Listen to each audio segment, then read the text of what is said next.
बिस्मिल्लाहिर्रहमानिर्रहीम अस्सलाम वालेकुम welcome to literature with WB. और आज का जो हमारा टॉपिक है वो है रिसर्च टूल्स या रिसर्च मेथोडोलॉजी का चैप्टर नंबर 5 है। और मैं कोशिश करूंगी कि इस वीडियो में इस पूरे चैप्टर को कवर करवा सकूं। तो विदाउट एनी फर्दर डिले आज के इस वीडियो को शुरू करते हैं।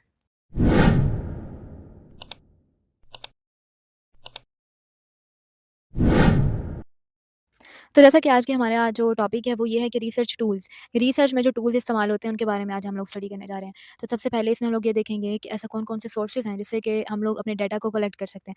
सबसे पहला हमारे पास है primary data collection sources. Primary data होता क्या है और इसको जो हम किन-किन सोर्सेज़ से कलेक्ट कर सकते हैं वो हम लोग इसमें डिस्कस करेंगे। एक जो प्राइमरी सोर्स होता है ना, वो कोई भी ऑब्जेक्ट हो सकता है, कोई पर्सन हो सकता है या फिर एक वर्क ऑफ आर्ट हो सकता है, जो कि हम लोगों को प्रोवाइड करता है एक डायरेक्ट इन्फॉर्मेशन। ऐसी इन्फॉर्मेशन जिसमें कि कोई भी पर्सनल एविडेंस भी मौजूद हो सकता है, किसी भी कोई इंसिडेंट हुआ है, ठीक है? उसके रिलेटेड आप कोई पर्सनल एविडेंस भी हो सकता है, कोई ऑब्जेक्ट हो सकता है, कोई इंडिविजुअल हो सकता है या फिर यहाँ पर भी कोई वर्क ऑफ आर्ट हो सकता है।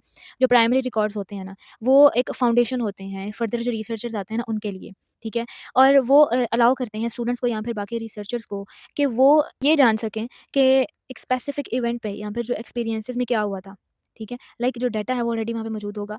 और कोई भी इंसिडेंट है, कोई भी स्पेसिफिक इवेंट है कि ऑलरेडी डाटा मौजूद होगा और उसको जो है उसके बारे में स्टडी कर सकते हैं कोई भी स्टूडेंट्स या फिर कोई भी रिसर्चर, अगर उनको उसके बारे में स्टडी करनी है तो, कि रिसर्च करनी है तो। तो वो ये जो डाटा होता है वो बहुत ज़्यादा रिलायबल रहता है उनके लिए।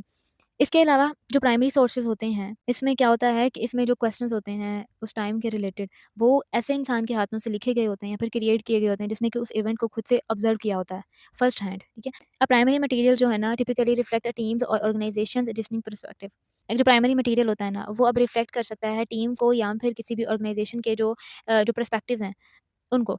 प्राइमरी मटेरियल जो होता है वो रिटन फॉर्म में भी हो सकता है और अनरिटन फॉर्म में भी हो सकता है। साइंटिफिक और इन्वेस्टिगेशंस के लिए जो प्राइमरी सोर्सेज होते हैं इसमें ओरिजिनल आइडियाज़ भी इंक्लूडेड होते हैं। अब हम लोग ये देख लेते हैं कि ऐसे कौन-कौन से सोर्सेज होते हैं जिससे कि हम लोग प्राइमरी डाटा को कलेक्ट कर सकते हैं।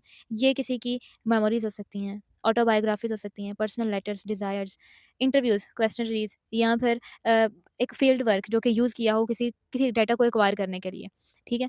इसके अलावा ईमेल, ब्लॉग्स, लाइव स्ट्रीम्स, जो न्यूज़ ग्रुप्स होते हैं, photographs, drawing, even the posters जो भी डिस्प्ले हो चुके हैं, उन सबको भी हम लोग अपने प्राइमरी डाटा के लिए यूज़ कर सकते हैं। लिटरेरी और artistic works, books, newspaper, magazines, article या फिर एडवर्टाइज़मेंट जो कि पब्लिश हो चुकी हैं उस वक़्त में, वो सारे के सारे हम लोग यूज़ कर सकते हैं। इसके अलावा polls of the public opinions जो थी उसके लिए हम लोग पोल्स को कंडक्ट कर सकते हैं, ठीक है? और क्या है कि इसमें ओरल हिस्ट्रीज़ या फिर स्पीच, ठीक है? हमारे पास मौजूद होंगी कैसेट्स की सूरत में, किसी चीज़ की भी सूरत में हमारे पास अगर ओरल किसी की भी हिस्ट्रीज़ हैं या फिर स्पीचेज़ हैं, तो हम लोग उनको भी इकट्ठा कर सकते हैं। ऑथेंटिक पेपर्स जिसमें कि बर्थ सर्टिफिकेट आ जाते हैं, प्रॉपर्टी डीड्स, ट्रायल ट्रांसक्रिप्ट्स, ठीक है? उसके अलावा किसी भी ऑर्गेनाइज़ेशन का डाटा या फिर गवर्नमेंट एजेंसीज़ के डाटा को भी हम लोग ऐसे रिकॉर्ड्स जो कि ऑलरेडी रिकॉर्ड हों, वो ऑफ़िशियल भी हो सकते हैं, वो अनऑफ़िशियल भी हो सकते हैं। कोई भी ऐसा रिकॉर्ड उसको भी हम लोग यूज़ कर सकते हैं। Tools, currency, clothing, furnitures, voice tapes, DVDs या फिर कोई भी वीडियो रिकॉर्डिंग जो भी हमारे पास अवेलेबल हो, official government documents, technical issues report या फिर साइंटिफिक जर्नल आर्टिकल्स जो किसी ने एक्सपेरिमेंटल रिसर्च में जो भी किया हो, उसके लिए जो भी हमारे पास आर्टिकल हो, उसको भी हम लोग अपने प्राइमरी डाटा के तौर पे यूज़ कर सकते हैं। इसके अलावा हम लोग टाइप्स ऑफ डाटा देख लेते हैं कि डाटा कितने टाइप का होता है। सबसे पहले हमारे पास है क्वांटिटेटिव इन्फॉर्मेशन। क्वांटिटेटिव जैसे कि मैंने पहले भी बताया कि क्वांटिटी से निकला है, तो क्वांटिटी है, ये मेजरेबल भी होगा, कंपेरेबल डाटा भी होगा, ठीक है? इसमें हम लोग क्वांटिटीज़ की बात करेंगे। Quantitative data refers to the information that can be measured, counted and compared, ठीक है?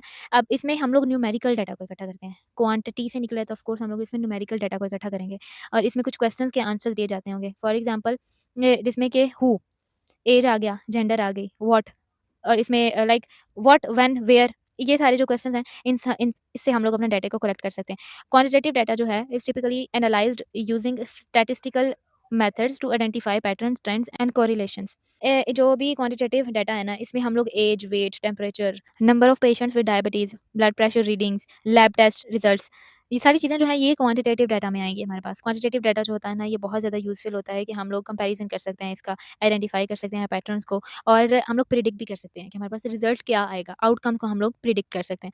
इसके अलावा ये जो कॉमनली जिन-जिन फ़ील्ड्स में यूज़ होता है, उसमें health care, social sciences, business, education, ये सारी जो चीज़ें हैं, इनमें हम लोग क्वांटिटेटिव डाटा को इस्तेमाल कर सकते हैं। अब आ गया हमारे पास क्वालिटेटिव डाटा। क्वालिटेटिव डाटा की हमारे पास कुछ कैरेक्टरिस्टिक्स हैं। क्वालिटेटिव डाटा जो होता है ना, ये एक वास्ट कैटेगरी होती है, जिसमें कि हम लोग नॉन न्यूमेरिकल डाटा को इकट्ठा करते हैं, ठीक है? इसमें जो हमारे पास डाटा होता है ना, वो हमारे पास वर्ड्स की सूरत में होता है, अल्फाज़ों की सूरत में, किसी की डेफिनिशन की सूरत में। फॉर एग्ज़ाम्पल, हम लोगों ने हेल्थ के रिलेटेड जो इश्यूज़ हैं, उनके बारे में हम लोगों ने डाटा कलेक्ट करना है, तो ऑफ़ कोर्स हमारे पास जो डाटा आएगा ना, जो इश्यूज़ आएँगे, वो हमारे पास वर्ड्स की सूरत में होंगे, अल्फाज़ों की सूरत में होंगे। और ये जो डाटा है ना, ये एक्सीड भी कर सकता है और उसको हम लोग मेज़र नहीं कर सकते। इसमें हम लोग लोगों को ऑब्ज़र्व करते हैं और लोगों को सुनते हैं सर्टेन सिचुएशंस में, ताकि हम लोग ये जान सकें कि वो कैसा फ़ील कर रहे हैं या फिर वो क्यों ऐसा फ़ील कर रहे हैं, ठीक है? क्वालिटेटिव डाटा में मेल भी आ सकते हैं, फीमेल्स भी आ सकते हैं, लाइक स्मोकर, नॉन स्मोकर सारे आ सकते हैं। और इसमें क्वेश्चनरीज़ के ज़रिए जो है वो रिस्पॉन्स इकट्ठा किया जाता है, जिसमें कि एग्री, डिसएग्री और न्यूट्रल, ठीक है? हमारे पास ये ऑप्शंस होंगे। उसके बाद हम लोग बात कर लेते हैं sources of information. Primary data sources जो हैं वो क्या होते हैं, कि कोई भी ऐसा इंडिविजुअल रिसर्च या फिर एक टीम है रिसर्चर्स की, जिन्होंने डाटा को अरेंज किया है, गैदर किया है या फिर उसको बाद में उसको एनालाइज़ किया है और वो जो है एक रिसर्च क्वेश्चंस को एड्रेस करने के लिए जा रहे हैं, तो इसको हम लोग प्राइमरी डाटा एनालिसिस बोलेंगे। इसके कुछ एडवांटेजेस हैं, वो हम लोग देख लेते हैं कि इसमें क्या होता है कि जो भी इन्फॉर्मेशन चाहिए होती है ना किसी भी रिसर्चर को, वो सिंपली उसको उठाता है, ठीक है? जिसके लिए भी हम लोगों को जो भी स्टडी क्वेश्चन बनाना है, वो ईज़िली बन जाते हैं। इसके अलावा you have complete control over the data collection process. इस पे कंप्लीट कंट्रोल होता है डाटा कलेक्शन प्रोसेस पे भी। और इसमें जो भी डाटा इकट्ठा किया जाता है ना, वो क्वालिटी डाटा इकट्ठा किया जाता है, ठीक है? लाइक क्वालिटी डाटा से क्या मना है कि बिल्कुल ठीक वैलिड डाटा को इकट्ठा किया जाता है और इसमें फिर डिक्रीज़ हो जाती है मिसिंग वैल्यू, ठीक है? अब हम लोग सेकेंडरी डाटा को देख लेते हैं, उसके सोर्सेज़ को देख लेते हैं, बेनिफिट्स और लिमिटेशंस को देख लेते हैं। जो सेकेंडरी डाटा होता है ना, ये रेफ़र करता है कि ऐसी इन्फॉर्मेशन जो ऑलरेडी एग्ज़िस्टेड होती है और हम लोग इसको डिफरेंट पर्पसेज़ के लिए कलेक्ट करते हैं। ऐसे डाटा को हम लोग सेकेंडरी डाटा बोलेंगे। अब इसके बेनिफिट्स देख लेते हैं कि इसके बेनिफिट्स कौन-कौन से हैं। सबसे पहला जो हमारे पास बेनिफिट है, वो है कि प्रोवाइड्स पॉपुलेशन एस्टिमेट्स। इसमें वेरियस सोर्सेज़ से जो डाटा है ना, वो इकट्ठा किया जाता है, जो कि हम लोगों को एक लार्ज पॉपुलेशन एस्टिमेट बताती है। एक लार्ज यानी कि हम लोगों ने एक लार्ज पॉपुलेशन से डाटा को जो है ना, वो कलेक्ट किया होता है। उसके अलावा जो दूसरा है, वो है कॉस्ट इफेक्टिव।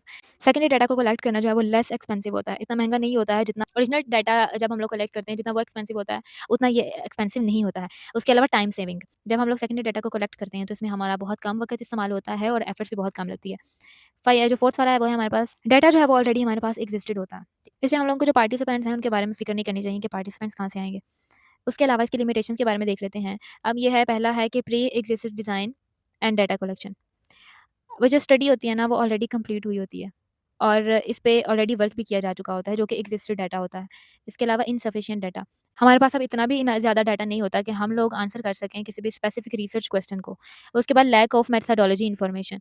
अब इसमें जो भी डाटा कलेक्शन के लिए मेथड एंड टेक्निक्स वगैरह का यूज़ होता है ना, हो सकता है वो वेल डॉक्यूमेंट ही ना हो, ठीक है? लाइक इसमें कोई इतना खास मेथोडोलॉजी को ना यूज़ किया गया हो। उसके बाद लिमिटेड डिटेल्स, जो डाटा होता है ना, उसमें बहुत ज़्यादा ऐसी स्पेसिफिक डिटेल्स होती हैं जिनकी कमी होती है, ठीक है? और किसी भी रिसर्चर को ज़रूरत होती है कि वो उसको रिसर्च करे। तो चलिए, जब आप डाटा कलेक्ट करते हो, तो बहुत ज़्यादा ऐसी इन्फॉर्मेशन आपको मिलेंगी कि जो भी आपके उसमें नहीं होंगी, तो आपको उसके लिए दोबारा से रिसर्च करनी पड़ेगी। उसके बाद हमारे पास है परसीव्ड लोअर इम्पोर्टेंस।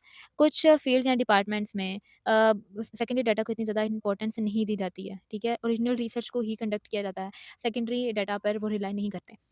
उसके अलावा required statistical analysis. Secondary data के साथ अगर हम लोगों ने काम करना है ना, तो समटाइम्स हम लोगों को स्टैटिस्टिकल मेथड्स को जो है वो इस्तेमाल करना पड़ेगा, ताकि हम मीनिंगफुल इनसाइट्स को एक्सट्रैक्ट कर सकें। इसलिए हम लोगों ने जब सेकेंडरी डाटा को यूज़ करना है ना, हम लोगों ने ये ज़रूर देख लेना है कि ठीक है, ये वैल्यूएबल तो होता है, लेकिन हम लोगों को इस पे बाद में मेहनत भी काफ़ी ज़्यादा करनी पड़ती है, इसकी लिमिटेशंस का भी ख्याल रखना पड़ता है। सेकेंडरी डाटा को यूज़ करना है ना, तो उसकी लिमिटेशंस का भी ख्याल रखें कि इसमें कौन-कौन सी लिमिटेशंस हैं। उसके अलावा हमारे पास है ऑब्जर्वेशनल रिसर्च। ऑब्जर्वेशनल रिसर्च क्या होती है और ये किस तरह से डिफर है दूसरी टाइप्स ऑफ स्टडी से, ठीक है? ऑब्जर्वेशनल स्टडी यानी कि जैसे नाम से ज़ाहिर हो रहा है कि इसमें हम लोग किसी भी इंडिविजुअल को या फिर इवेंट्स को ऑब्जर्व करते हैं, किसमें रहते हुए? नेचुरल सेटिंग्स में रहते हुए। ये अलाउ करता है रिसर्चर्स को कि वो ऑब्जर्व करें पार्टिसिपेंट को, कि वो किस तरह से डिसीजन ले रहे हैं या फिर कोई भी डिफिकल्टीज़ आ रही हैं उनको अपने नेचुरल एनवायरनमेंट्स में रहते हुए, तो वो उसको किस तरह से रिस्पॉन्ड करते हैं। ये नहीं कि आप एक कंट्रोल्ड एनवायरनमेंट उनको दें, बल्कि आप देखें कि नेचुरल एनवायरनमेंट में कोई भी पार्टिसिपेंट अगर उनको कोई प्रॉब्लम आती है, तो वो उसको किस तरह से रिस्पॉन्ड करते हैं। उसके बाद टाइप्स देख लेते हैं ऑब्जर्वेशनल स्टडी की। तो इसमें 3 मेन टाइप्स हैं। हैं, सबसे पहली है ऑब्जर्वेशंस ऑफ नेचर। इसमें नॉन पार्टिसिपेंट ऑब्जर्वेशन होती है। ये जो रिसर्चर होता है ना, researcher observe phenomena in their natural setting without direct content और इंटरफेरेंस। इसमें जो रिसर्चर होता है ना, वो नेचुरल सेटिंग को, जो भी नेचुरल सेटिंग है उसको ऑब्जर्व करता है विदाउट डायरेक्ट कंटेंट और इंटरफेरेंस। यानी कि इसमें जो है वो नेचर को ऑब्जर्व करना है। जो सेकंड वाला है हमारे पास, वो है ऑब्जर्वेशंस बाय पार्टिसिपेंट्स। इसमें जो पार्टिसिपेंट्स हैं वो उनको ऑब्जर्व किया जाता है। इसमें अब जो रिसर्चर होता है ना, वो लोगों के साथ जाके इंटरेक्शन करता है, उनको ऑब्जर्व करता है, उनके बिहेवियर्स को डाटा कलेक्ट करता है, किसके थ्रू इंटरव्यूज़ ले सकता है। अगर वो उनको कोई चीज़ को, किसी चीज़ को ऑब्जर्व कर रहा है तो उसके लिए वो नोट टेकिंग कर सकता है, मटेरियल कलेक्शन और साथ में फोटोग्राफी। और रिसर्चर का जो है वो ये एम होता है कि वो एक डीप अंडरस्टैंडिंग ले उस कॉन्टेक्स्ट के बारे में और उन लोगों के बिहेवियर के बारे में। उसके अलावा जो थर्ड वाला है वो है ऑब्जर्वेशंस विद ए पर्पस। इसमें स्ट्रक्चर्ड ऑब्जर्वेशंस होती है हमारे पास। अब इसमें जो रिसर्चर्स होते हैं ना, वो क्रिएट करते हैं कंट्रोल्ड एनवायरनमेंट। इसमें अब नेचुरल एनवायरनमेंट नहीं आएगा, बल्कि एक कंट्रोल्ड एनवायरनमेंट आएगा। यानी कि एक लैब हो गई या फिर कोई आर्टिफिशियल सेटिंग्स को उन्होंने खुद से क्रिएट किया है ताकि वो स्पेसिफिक बिहेवियर्स को ऑब्जर्व कर सकें। और इसमें बहुत लिमिटेड नंबर ऑफ वेरिएबल्स पे फोकस किया जाता है, क्योंकि अगर वेरिएबल्स कम होंगे तो ऑफ कोर्स वो कंट्रोल्ड भी रहेंगे। और इसके अलावा less common than other types, दूसरे टाइप की तरह ये इतना कॉमन नहीं है, इतना इसको यूज़ नहीं किया जाता है। लेकिन इसमें जो स्टडी होती है वो बहुत ज़्यादा यूज़फुल होती है किसी की स्पेसिफिक बिहेवियर या फिर फिनोमेना को जानने के लिए। हमारे पास जो नेक्स्ट वाला टॉपिक है वो ये है कि जो ऑब्जर्वेशनल रिसर्च है वो कहाँ पर अंडरटेक की जानी चाहिए। अब इसमें क्या होना चाहिए, सबसे पहला जो है ना वो हमारे पास कि इसमें देखा जाए कि किस तरह से जो लोग हैं वो एक नेचुरल कॉन्टेक्स्ट में रहते हुए एक्ट करते हैं, कंट्रोल्ड नहीं, नेचुरल एनवायरनमेंट में। इसके अलावा इन्वेस्टिगेट किया जाए कि how real world factor effect behaviour, कि जो रियल वर्ल्ड्स के जो फैक्टर्स होते हैं ना वो किस तरह से बिहेवियर्स पर असरअंदाज होते हैं। और फिनोमेना को भी एक्सप्लेन किया जाना चाहिए। Some examples of observational research. इसमें जो क्वालिटेटिव रिसर्च प्रोसीजर्स को इस्तेमाल किया जाता है और इसमें कंटेंट एनालिसिस भी किया जाता है और ग्राउंडेड थ्योरीज को भी इंक्लूड किया जाता है। और ये रिलाई करता है ऑब्जर्वेशनल मेथड्स पे। और इन दोनों तरीकों में जो डाटा कलेक्शन की जो स्टेजेस होती हैं ना वो इंक्लूड होती हैं, जिसमें एनवायरमेंटल सिचुएशंस भी आ जाती हैं, जिसमें कि ऑब्जर्वेशनल मेथड को इस्तेमाल करना है। उसके अलावा हम लोग बेनिफिट्स और ड्रॉबैक्स देख लेते हैं ऑब्जर्वेशनल रिसर्च के। जो इसके बेनिफिट्स हैं, वो कुछ यूँ हैं कि ऑब्जर्वेशनल जो रिसर्च होती है ना, वो हम लोगों को अलाउ करती है कि हम लोग स्टडी करें किसी भी पार्टिसिपेंट के बिहेवियर को एक नेचुरल एनवायरनमेंट में रहते हुए। और ये हम लोगों को एक ऐसा डाटा प्रोवाइड करती हैं जो कि जो दूसरे मेथड्स हैं लाइक फोकस ग्रुप या फिर जो सर्विस वगैरह होती हैं, उनके ज़रिए हम लोगों को ये डाटा नहीं मिल सकता।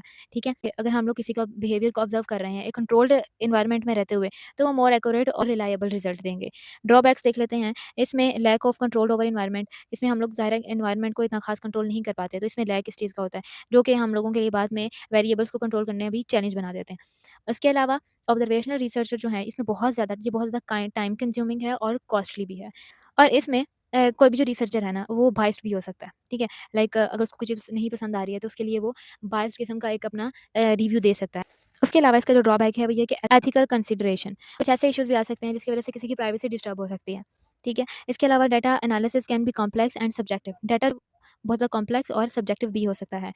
जनरलाइज़ेबिलिटी to finding may be limited due to specific context and sample. Specific context और सैंपल होने की वजह से जो फाइंडिंग्स हैं ना, वो बहुत ज़्यादा लिमिटेड हो सकती हैं। अब हम लोग ऑब्जर्वेशनल रिसर्च के स्टेप्स देख लेते हैं कि अगर हम लोगों ने ऑब्जर्वेशनल रिसर्च करनी है तो हमें कौन-कौन से स्टेप्स को फॉलो करना है। सबसे पहला है कि define the purpose of your research. अपने गोल को आइडेंटिफ़ाई करें, अपने ऑब्जेक्टिव्स को आइडेंटिफ़ाई करें कि हम लोगों ने रिसर्च किसके बारे में करनी है। डिटरमाइन करें कि जो भी हम लोगों ने क्वेश्चंस पूछने हैं पॉपुलेशन के रिलेटेड, वो कौन-कौन से हो सकते हैं। उसके अलावा develop a research plan and questions. Create करें कंप्लीट रिसर्च स्ट्रैटेजी जिस पे कि आपका टॉपिक बेस करता हो, और एक चेकलिस्ट बना लें क्वेश्चंस की, ताकि आप लोगों को मज़ीद गाइडेंस मिल सके डाटा कलेक्शन के लिए। थर्ड क्या है कि select data collection methods and tools. अब आ गई है कि हम लोगों ने कौन-कौन से डाटा कलेक्शन के लिए कौन-कौन से टूल्स और मेथड्स का यूज़ करना है। अब इसमें चूज़ करें कि आप लोगों ने नेचुरलिस्टिक ऑब्जर्वेशंस को लेके चलना है या फिर पार्टिसिपेंट के ऑब्जर्वेशंस को आपने ऑब्जर्व करना है। उसके अलावा डिसाइड करें कि ऐसा कौन-सा मेथड है जिसमें कि आप लोगों ने रिकॉर्डिंग डाटा के लिए कौन-सा मेथड आपने यूज़ करना है। ऑडियो, वीडियो, इमेजेस या फिर नोट्स, कौन-सी चीज़ आपने लेनी है। उसके अलावा कंडक्ट ऑब्जर्वेशंस। अब क्या होगा कि जहाँ पर भी आपने जो भी कंडक्ट करना है ना, जहाँ पे भी आपने ऑब्जर्वेशन को कंडक्ट करना है उस फील्ड में जाएँ और वहाँ पे जाके डाटा कलेक्ट करें। ये ज़रूर इंश्योर करवा लें कि आपने इजाज़त ली है, अप्रूवल है आपके पास इस चीज़ का। इसके अलावा organise and prepare data. Data को ऑर्गेनाइज़ करें, ठीक है? आपके पास जो भी वीडियो है, ऑडियो रिकॉर्डिंग है, इन सबको ट्रांसक्राइब करें। उसके अलावा अरेंज करें अपने नोट्स को और डॉक्यूमेंट्स को एनालिसिस के लिए। 6 वाला है एनालाइज़ डाटा। एग्ज़ामिन करें पैटर्न्स को और थीम्स को जो भी आपके डाटा में हैं। उसके अलावा use systematic coding to identify trends and meaning. उसके बाद हमारे पास है इंटरव्यूज़। अब इंटरव्यूज़ के ज़रिए भी हम लोग डाटा को कलेक्ट कर सकते हैं। अब इंटरव्यू क्या होता है कि ये एक डायलॉग होता है जिसके ज़रिए हम लोग इन्फॉर्मेशन के सैंपल्स को हम लोग गैदर करते हैं। अब इसमें एक वो इंसान जो कि इंटरव्यू ले रहा है और एक वो इंसान जो कि आपके इंटरव्यू के आंसर कर रहा है, ये दोनों जो हैं ये रिसर्च इंटरव्यू में इन्वॉल्व होते हैं। जो इंटरव्यूअर होता है, यानी कि जो इंटरव्यू ले रहा होता है, वो लीड करता है कि मैंने कौन-कौन से क्वेश्चंस पूछने हैं। जो रिस्पोंडेंट है वो उसका रिस्पॉन्ड करता है। इंटरव्यूज़ जो हैं वो हम लोग जगह-जगह जाके डिफरेंट लोगों से भी ले सकते हैं और हम लोग ये अपने फ़ोन पे भी ले सकते हैं, लाइक ऑनलाइन भी ले सकते हैं। उसके बाद हम लोग टाइप्स देख लेते हैं इंटरव्यूज़ की, कितने किस्म के इंटरव्यूज़ होते हैं। सबसे पहला है स्ट्रक्चर्ड इंटरव्यू। इसमें प्री डिफाइंड स्पेसिफिक होते हैं, एक स्पेसिफिक ऑर्डर में कि हमने ये क्वेश्चन तब पूछना है, ये क्वेश्चन तब पूछना है, ठीक है? एक स्पेसिफिक ऑर्डर में चलते आ रहे हैं, प्री डिफाइंड क्वेश्चन होते हैं हमारे पास। अब रिस्पोंडेंट जो है वो चूज़ करता है, choose from A list of options. Options जो है ना वो दिए जाते हैं, ठीक है? और उसमें उसमें से किसी एक ऑप्शन को जो भी रिस्पोंडेंट है उसको चूज़ करना होता है। अब जो इंटरव्यूअर है ना, वो प्रोवाइड कर सकता है आपको क्लैरिटी ऑन सम टॉपिक्स। अगर आपके लिए किसी टॉपिक के बारे में आपको क्लैरिटी नहीं है, तो वो आपको क्लैरिटी भी प्रोवाइड कर सकता है। इसके अलावा कॉमनली यूज्ड इन सर्विस, अब ये जो है ना ये सर्वे में इस्तेमाल होता है, ये जो स्ट्रक्चर्ड इंटरव्यू होते हैं ना। अब इसके एडवांटेजेस देख लेते हैं, ये एफिशिएंट होते हैं, रिलायबल होते हैं और इजीली इनको एनालाइज किया जा सकता है। डिसएडवांटेजेस क्या होते हैं कि इसमें जो एक इन्फॉर्मेशन होती है ना वो ज़्यादा डीप नहीं होती है, ठीक है? बहुत लिमिटेड इन्फॉर्मेशन प्रोवाइड की जाती है। उसके बाद हमारे पास है सेमी स्ट्रक्चर्ड इंटरव्यू। इंटरव्यूअर जो है वो क्वेश्चंस पूछता है और जो रिस्पोंडेंट है वो उसका जवाब देता है उसके अपने वर्ड्स में, यानी कि इसमें हम लोग ऑप्शंस नहीं देंगे किसी को भी, ठीक है? टॉपिक के बारे में गाइडलाइन भी दी जा सकती है और चेकलिस्ट को भी इंश्योर किया जा सकता है। इसमें हम लोगों को इन डेप्थ इन्फॉर्मेशन जो है वो प्रोवाइड की जाती है, ठीक है? सिस्टमैटिक डाटा कलेक्शन होता है इसमें। इसके एडवांटेजेस देख लेते हैं। इसमें क्या होता है कि इसमें एक रिच डाटा हम लोगों को मिलता है इसके नतीजे में। डिसएडवांटेजेस इसके क्या हैं कि इसमें जो रिक्वायर स्किल्ड इंटरव्यूअर जो होते हैं ना उनके पास स्किल जो है ना वो होनी चाहिए, ठीक है? ताकि वो एनालिसिस कर सकें किसी भी चैलेंजिंग सिचुएशन को। जो हमारे पास थर्ड वाला है वो है अनस्ट्रक्चर्ड इंटरव्यू। इसमें क्वेश्चंस की कोई बाउंड्री नहीं होती है, कोई हमें ऑप्शंस नहीं दिए जाते हैं। इंटरव्यूअर जो है वो सिर्फ एक ब्रॉड क्वेश्चन आपसे पूछ सकता है। क्या आप कोई भी क्वेश्चन पूछ सकते हैं और जो रिस्पोंडेंट होगा वो आपको स्पॉन्टेनियसली उसका रिस्पॉन्स करेगा। ये जो है वो काफ़ी ज़्यादा यूज़फुल होता है अननोन टॉपिक्स को एक्सप्लोर करने के लिए। इसके अलावा इसमें एक डीप अंडरस्टैंडिंग को गेन किया जा सकता है। एडवांटेजेस इसके क्या हैं कि ये फ्लेक्सिबल होता है, इन डेप्थ इसमें इन्फॉर्मेशन मिल जाती है और जो डिसएडवांटेजेस है उसमें क्या है कि बहुत बहुत ज़्यादा टाइम कंज्यूमिंग होता है और डिफ़िकल्ट होता है इसको एनालिसिस करना। और इसमें क्योंकि जो इंटरव्यूअर है वो चाहिए होता है उसको उसके पास स्किल्स होनी चाहिए, ठीक है? उसके बाद हमारे पास है कि conducting an interview step by step. अब इसके बारे में भी हम लोग देख लेते हैं कि अगर हम लोग ने इंटरव्यूज़ को कंडक्ट करना है, तो कौन-कौन से स्टेप्स को फ़ॉलो करना पड़ेगा। सबसे पहले है हमारे पास बिफोर द इंटरव्यू। इंटरव्यू से पहले जो हम लोग करते हैं, इसमें आपने अपना रिसर्चर ने अपना गोल जो है वो डिफाइन कर लेना है कि मैंने क्या किस गोल को अचीव करना है, मुझे किसके बारे में डाटा चाहिए, ठीक है? और मेक श्योर कर लेना चाहिए इंटरव्यूअर को कि वो एक बेस्ट वे को चूज़ करे, ताकि वो अपना एक बेस्ट डाटा को कलेक्ट कर सके। अब आप लोगों ने एक राइट टाइप इंटरव्यू की जो है वो चूज़ कर लेनी है कि आपने स्ट्रक्चर्ड करना है, सेमी स्ट्रक्चर करना है या अनस्ट्रक्चर्ड इंटरव्यू आपने करना है। आपने अब ये देखना है कि किस टाइप की मुझे इन्फॉर्मेशन चाहिए और मुझे किस किस्म का डाटा चाहिए और उसी लिहाज से आप जो है वो अपने इंटरव्यू के टाइप को चूज़ करेंगे। उसके अलावा select the best respondent and interviewers. अब आपने कुछ ऐसे लोगों को चूज़ करना है जो कि आपकी रिसर्च गोल पे बिल्कुल फिट आते हों, ठीक है? उनमें राइट क्वालिटीज़ हों इस जॉब के लिए। और आपको ये भी डिसाइड करना पड़ेगा कि आपको कितने इंटरव्यूज़ की ज़रूरत है। उसके अलावा plan how you will conduct the interview. आपने अब ये प्लान करना है कि मैंने अब इंटरव्यू जो है वो कंडक्ट कैसे करना है। मतलब मैंने सेपरेट-सेपरेट बंदे के पास जाना है, पर्सन टू पर्सन मैंने जाना है या फिर मैंने इसको फ़ोन के ऊपर करना है। और यहाँ पर मुझे एक कोई भी कंप्यूटर असिस्टेंट चाहिए इंटरव्यू के लिए, एक लार्ज सर्वे के लिए। उसके अलावा फाइंड योर रिस्पोंडेंट। अब get contact information for more people than you need.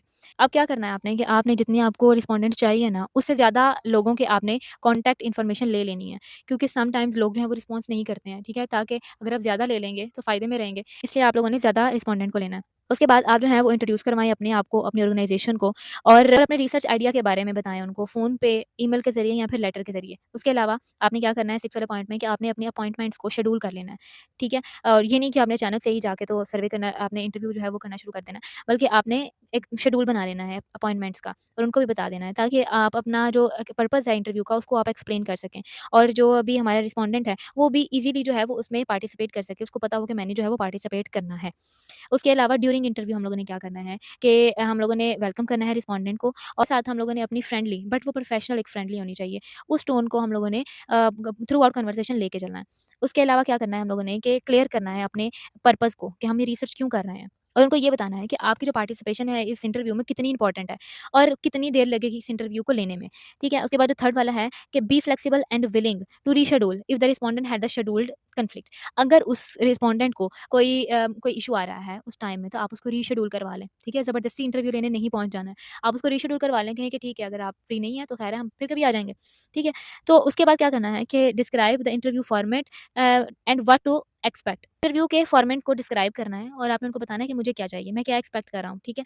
उसके बाद एक्सप्लेन करें कि how the conversation will be recorded, कि अब उनको ये भी एक्सप्लेन करें अपने रिस्पोंडेंट को कि ये रिकॉर्डिंग है वो किस तरह से होगी, हमारी जो कन्वर्सेशन है वो रिकॉर्ड किस तरह से होगी, हम लोग किस तरह से डाटा को यूज़ करेंगे और हम लोग जो है वो रिटर्न भी ले सकते हैं अगर पॉसिबल हो तो, ठीक है? इसके अलावा क्या करना है कि आप अपने रिस्पोंडेंट से भी पूछ सकते हैं कि अगर उनका कोई क्वेश्चन है या फिर उनका कोई कंसर्न है तो आप वो भी पूछ सकते हैं कि आपको कोई सवाल तो नहीं है इस बारे में, कोई आपका कंसर्न तो नहीं है।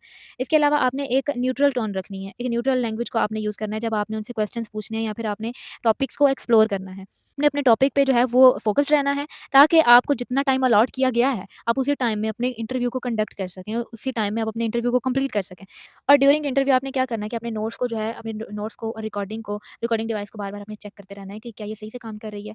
लेकिन रिस्पोंडेंट को डिस्ट्रैक्ट किए बगैर कि वो आपके इस हरकत से डिस्ट्रैक्ट ना हो। उसके बाद क्या करना है कि समराइज़ कर लेना है अपने इंटरव्यू को, वेरीफाई कर लेना है कि आपने सारे सवाल पूछ लिए हैं और आपने अब ये भी देख लेना है कि जो इन्फॉर्मेशन मुझे दी गई है वो मैंने किस तरह से यूज़ करनी है।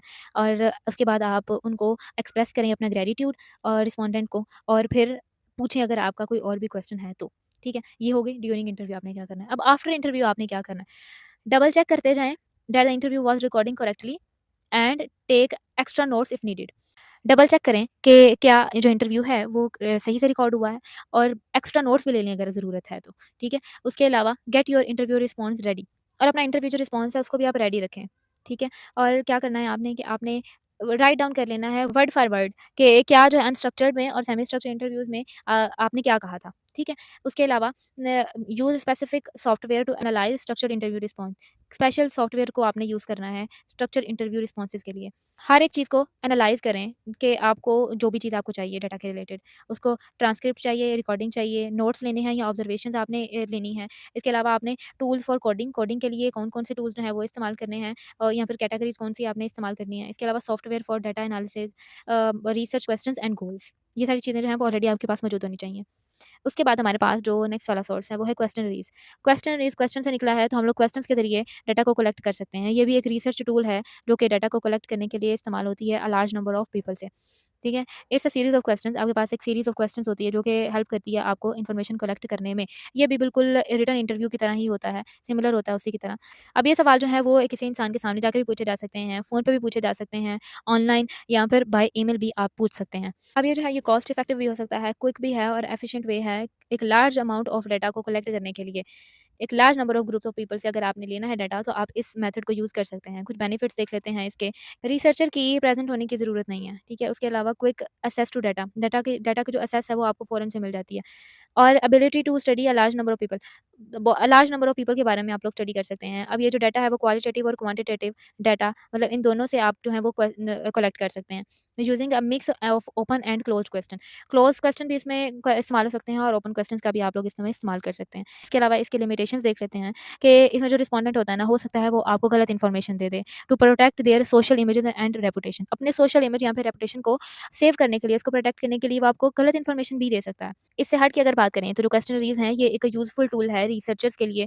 यूज़फुल टूल है कि उसमें हम लोग लोगों के बिहेवियर, उनकी एटीट्यूड्स, उनकी प्रेफरेंसेस, ओपिनियंस और इंटेंशंस को रिसर्च कर सकते हैं। ये उस वक़्त बहुत ज़्यादा हेल्पफुल रहता है जब पॉसिबल नहीं होता कि एक लार्ज ग्रुप ऑफ पीपल से इंटरव्यूज़ जो हैं वो कंडक्ट किए जाएँ। इन सिंपल टर्म अगर बात करें तो जो क्वेश्चनरीज़ हैं ये फ्लेक्सिबल भी हैं और एफिशिएंट वे है डाटा को कलेक्ट करने का काफ़ी ज़्यादा लोगों से, बहुत ज़्यादा लोगों से आप डाटा इसके ज़रिए आप कलेक्ट कर सकते हैं। Along researchers together a range of information and insights. उसके बाद हमारे पास है close ended question. Close ended question जो हैं हम लोग पहले भी इसको डिस्कस कर चुके हैं। क्लोज एंडेड क्वेश्चन में क्या होता है कि इसमें प्री डिटरमाइंड होते हैं रिस्पॉन्सेज। इसमें आप लोग सिर्फ और सिर्फ येस और नो का जवाब देते हैं, आप फीमेल हैं या मेल हैं इसका जवाब देते हैं और यहाँ फिर आपको एक रेटिंग स्केल दिया जाता है और आपको बस उसको रेट करना होता है। उसके अलावा इसकी स्ट्रेंथ की बात कर लेते हैं तो जैसे कि मैंने बताया कि कॉस्ट इफेक्टिव है। क्लोज एंडेड क्वेश्चन जो है ना इसमें हम लोग लार्ज अमाउंट ऑफ डाटा को कलेक्ट कर सकते हैं बहुत ही कम कीमत में। Allowing for a larger and more representative samples, larger और मोर रिप्रेजेंटेटिव सैंपल्स को इकट्ठा किया जा सकता है इनके ज़रिए। उसके अलावा क्वांटिफाइबल डाटा, जो रिस्पोंडेंट होते हैं ना, वो ऐसा डाटा हम लोगों को देते हैं कि हम लोग बहुत ईज़िली उसको एनालाइज़ कर सकते हैं और उसको स्टैटिस्टिकल मेथड्स में यूज़ भी किया जा सकता है। उसके अलावा कंसिस्टेंसी, अब इसमें क्या होता है कि तमाम पार्टिसिपेंट्स से सेम क्वेश्चंस किए जाते हैं, सेम ऑर्डर में और ये बहुत ज़्यादा ईज़ी बना देता है कि अगर हम लोग इन क्वेश्चनरीज़ को रिप्लेस कर देते हैं किसी और के साथ और उसके बाद भी चेक कर सकते हैं रिज़ल्ट्स को। उसके अलावा इसके लिमिटेशंस देख लेते हैं कि लेस इन्फॉर्मेशन। अब क्लोज़ एंडेड क्वेश्चंस हैं तो इसमें बहुत ज़्यादा लिमिटेड रिस्पॉन्ड जो है वो मिलेगा। उसमें सिर्फ़ और सिर्फ़ येस और नो के आंसर्स मिलेंगे। तो हम लोग इसमें जो भी रिस्पोंडेंट है वो अपनी थॉट्स को एक्सप्रेस नहीं कर सकते, ठीक है? सिर्फ़ येस और नो, सिर्फ़ एक वर्ड का जवाब जो कि देना होता है। तो इसीलिए ये जो है बहुत लेस इन्फॉर्मेशन होते हैं। Lack of flexibility. अब ये जो यहाँ पे रिस्पोंडेंट है वो अपने कंप्लीट थॉट्स को यहाँ पर ओपिनियंस को एक्सप्रेस नहीं कर पा रहा, क्योंकि उनके पास एक सिर्फ़ और सिर्फ़ लिमिटेड ऑप्शंस जो हैं वो प्रोवाइड किए जाते हैं उनको। तो फिर इसीलिए हो सकता है कि वो कोई लैक फ्लेक्सिबिलिटी भी आ सकती है इसमें। उसके बाद हमारे पास ओपन एंडेड क्वेश्चन, पीछे पढ़ के आए हम लोग क्लोज एंडेड क्वेश्चन, उसमें सिर्फ येस और नो का जवाब दिया जाता है। और इसमें ओपन एंडेड क्वेश्चन है तो इसमें जो लोग हैं वो अपनी ऑन थॉट्स को अपने वर्ड्स में डिस्क्राइब कर सकते हैं, एक डिटेल्ड आंसर आपको प्रोवाइड हो सकता है इसमें। और इसमें क्या होता है कि इसमें आप लोगों को एक रिच क्वालिटेटिव डाटा जो है वो मिल जाता है, ताकि आप किसी के पर्सपेक्टिव्स को समझ सको। इसकी स्ट्रेंथ की बात कर लेते हैं, इसमें इनकरेज किया जाता है कि रिस्पोंडेंट को कि वो अपनी थॉट्स को और अपनी ओपिनियंस को डिटेल में बता सकते हैं। ये रिसर्चर्स को ये समझने में हेल्प करता है कि किसी की जो पॉइंट ऑफ व्यू है, अगर हम किसी और का पॉइंट ऑफ व्यू समझ रहे हैं तो ये कितना ज़्यादा इंपॉर्टेंट और मीनिंगफुल होगा किसी भी डाटा को मोर मीनिंगफुल बनाने के लिए। लिमिटेशंस की बात कर लेते हैं तो ये बहुत ज़्यादा ना टाइम कंज्यूमिंग होता है। रिस्पोंडेंट जो है वो बहुत ज़्यादा भी टाइम ले सकता है, एक ही क्वेश्चन का जवाब देते टाइम वो बहुत ज़्यादा टाइम कंज्यूम कर सकता है। तो इसलिए बहुत ज़्यादा टाइम भी लग सकता है, जिसकी वजह से अगर टाइम ज़्यादा लगेगा तो बहुत कम लोगों से हम लोग क्वेश्चन कर सकेंगे और बहुत थोड़ा हम लोगों को डाटा इकट्ठा होगा। इसके अलावा data analysis is challenging.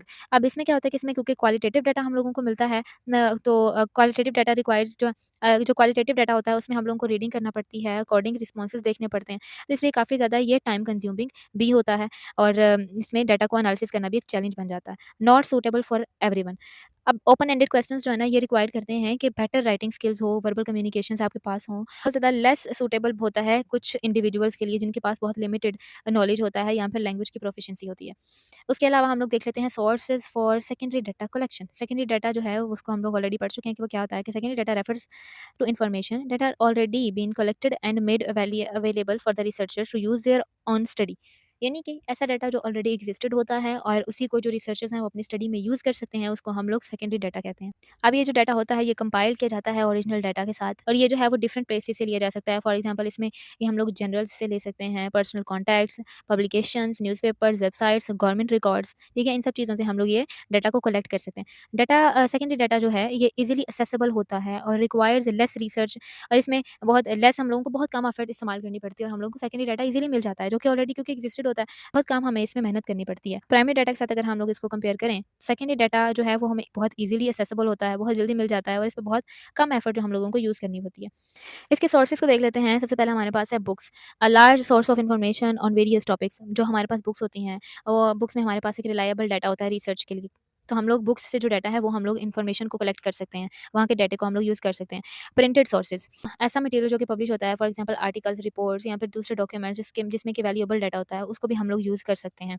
But लेकिन ये इंश्योर करें कि जो क्रेडिबिलिटी होगी वो सारी की सारी ऑथर को और पब्लिशर को ही जाएगी। ये नहीं आप बोलेंगे जैसा कि साइटेशन और रेफरेंस वगैरह की अगर हम लोग बात करें तो वो भी उसमें भी यही आता है कि हम लोगों ने जो डाटा लिया है ये फ़लाँ बुक से है, उसके ऑथर ये हैं, लिखा इस तारीख में गया था, इस ईयर में लिखा गया था। तो ये है कि आप लोगों ने क्रेडिबिलिटी जो है ना वो खुद नहीं लेनी, सारा क्रेडिट खुद नहीं लेना, उनको कुछ देना है।